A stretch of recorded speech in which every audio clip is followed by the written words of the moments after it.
6 ভরি সোনা দেওয়ার পরও শুধু কাবিনে উসুল উল্লেখ না থাকায় আমাকে আবার দেনমোহরের 7 লাখ টাকা দিতে হচ্ছে। তবে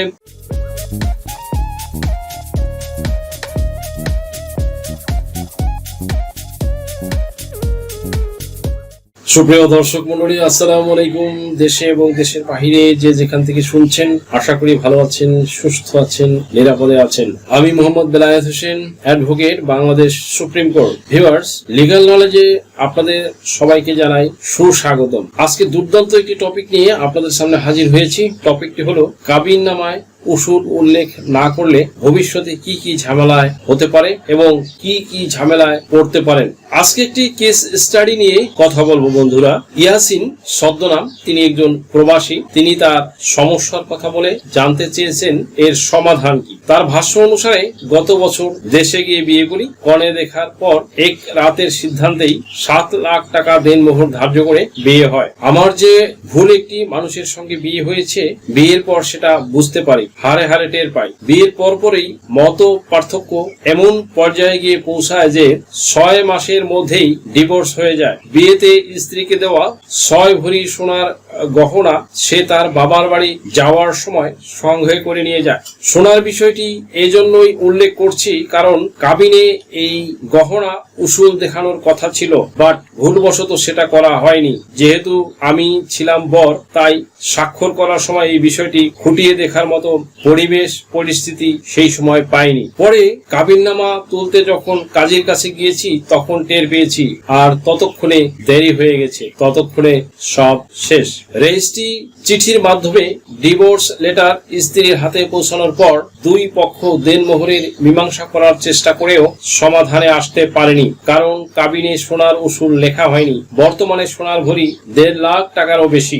6 ভরি সোনা দেওয়ার পরও শুধু কাবিনে উসুল উল্লেখ না থাকায় আমাকে আবার দেনমোহরের 7 লাখ টাকা দিতে হচ্ছে। তবে বিয়েতে 6 ভরি সোনা দিয়ে আবার এখন 7 লাখ টাকা দেনমোহর পরিশোধ করা আমার পক্ষে সম্ভব নয়। এত পরিশ্রমের অর্থ দিয়ে শখ করে গহনা কিনলাম, কিন্তু শুধু এক মুহূর্তের ভুলের এমন মাসুল দিতে হবে ভাবতে পারিনি। কাবিননামায় উসুলের কলাম না পড়ে স্বাক্ষর করার মূল্য কি এভাবে দিতে হবে?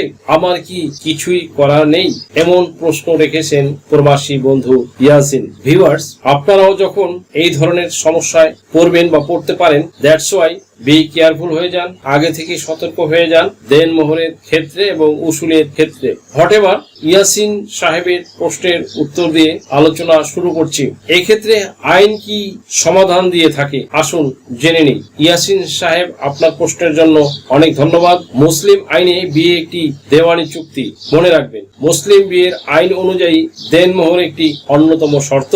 দেনমোহর স্বামী কর্তৃক স্ত্রীকে পরিশোধযোগ্য একটি আইনগত বাধ্যবাধকতা। দেনমোহরের একটি অংশ বিয়ের সময় পরিশোধ বা উসুল করে দেওয়া হয়, সেটা তাৎক্ষণিক দেনমোহর। ভিউয়ার্স, কাবিননামার ক্রমিক নাম্বার 15 কলামে এই সম্পর্কে বলা আছে। বাকিটা বিলম্বিত দেনমোহর হিসেবে ধরা হয়। তাৎক্ষণিক দেনমোহর স্ত্রী চাওয়ার সঙ্গে সঙ্গে পরিশোধ করতে হয়, আর বিলম্বিত দেনমোহর বিয়ের পর যে কোনো সময় পরিশোধ করা যায়। তবে বিবাহ বিচ্ছেদের পরে দেনমোহর অবশ্যই পরিশোধ করতে হবে, এটা কিন্তু ম্যান্ডেটরি। কাবিননামা বা নিকাহনামা বিয়ের একমাত্র লিখিত প্রামাণ্য দলিল। বিবাহ সংক্রান্ত যে কোনো সমস্যায় এর প্রয়োজন হয়। আপনি জানিয়েছেন বিয়েতে স্ত্রীকে 6 ভরি সোনার গহনা দিয়েছেন, যা তিনি তার বাবার বাড়ি যাওয়ার সময় সঙ্গে করে নিয়ে গিয়েছেন। কাবিনে এই গয়না উসুল দেখানোর কথা ছিল, ভুলবশত সেটা করা হয়নি। আপনি বা আপনার পরিবারের কেউ স্বাক্ষর করার সময় এটি খেয়াল করেনি। সেই ক্ষেত্রে দুঃখজনক হলেও সত্য যে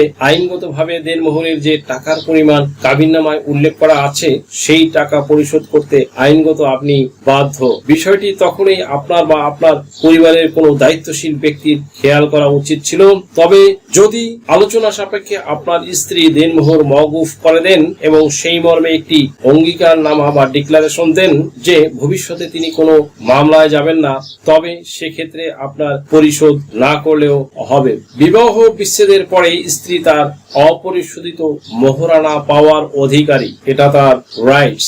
দেনমোহর যদি অপরিশোধিত থাকে তাহলে স্বামীকে দেনমোহর পরিশোধ করতে হবে, আর এটা নির্ধারণের একমাত্র প্রমাণপত্রই হলো কাবিননামা। সেখানে যা লিখিত হয়েছে তা দ্বারাই পরবর্তী সিদ্ধান্ত নির্ধারিত হয়ে থাকে। এই জন্যই কাবিননামার গুরুত্ব কিন্তু অপরিসীম। এখানে আইনের কোনো ভুল নেই, বরং লিখিত না থাকলে অনেক সময় অন্যায়ভাবে অনেক কিছু চাপিয়ে দেওয়া যায়। এই কারণেই লিখিত চুক্তির গুরুত্ব অনেক। আপনার নিজের ও পরিবারের লোকের ভুলের কারণে আপনাকে এর মাসুল দিতে হচ্ছে হারে হারে। সুপ্রিয় দর্শক মণ্ডলী, যারা আমার ভিডিওটি দেখলেন তাদের উদ্দেশ্যে একটাই পরামর্শ থাকবে, একটাই মেসেজ থাকবে, আপনারা ভুলেও এই ধরনের ট্র্যাপে পা দিবেন না।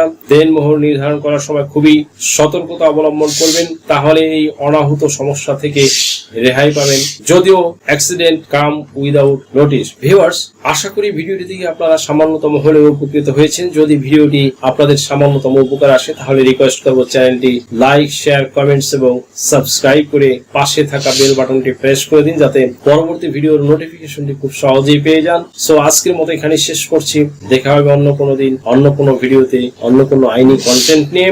সেই পর্যন্ত সকলে ভালো থাকুন, সুস্থ থাকুন, নিরাপদে থাকুন। আবারও সবাইকে ধন্যবাদ জানিয়ে এখানে শেষ করছি। আল্লাহ হাফেজ। আপনি কি কাবিননামা বা নিকানামা ইংরেজিতে অনুবাদ করে নোটারি করতে চান? ম্যারেজ সার্টিফিকেট ইংরেজি অনুবাদ সহ নোটারি প্রয়োজন? তাছাড়াও যে কোনো প্রকার ডকুমেন্ট, নোটারি বা হলফনামা করতে আজই ডায়াল করুন 017245838880 নম্বরে।